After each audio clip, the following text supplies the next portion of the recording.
কিছুদিন ধরে বাইকটা খুব সমস্যা হচ্ছিল, তাই ভাবছিলাম একটু গ্যারেজে নিয়ে যাই। গ্যারেজে নিয়ে গিয়ে বললো বাইকের ব্যাটারিটা খারাপ হয়ে গেছে। তারপর আমরা বাইকের ব্যাটারিটা চেঞ্জ করতে কসবা এগ্রোপলিস মলের পিছনে আসলাম, এসে ওখানে বাইকের ব্যাটারিটা চেঞ্জ করে নিলাম।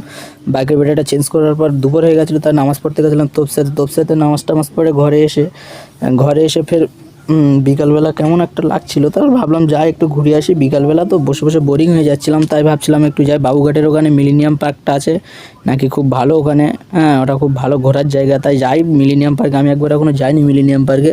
তারপর মিলেনিয়াম পার্কে গিয়ে দেখলাম ওখানে বেশ ভালো লাইটিং ফাইটিং বেশ ভালোই সাজিয়েছিল। তারপর ওখানে গিয়ে ঢুকে দেখলাম যে ওখানে কাপেল ছাড়া ভালোই লাগবে না। তারপর একা তো আমরা মানুষ, একাই গেছিলাম, আমি আর আমার একটা বন্ধু গেছিলো।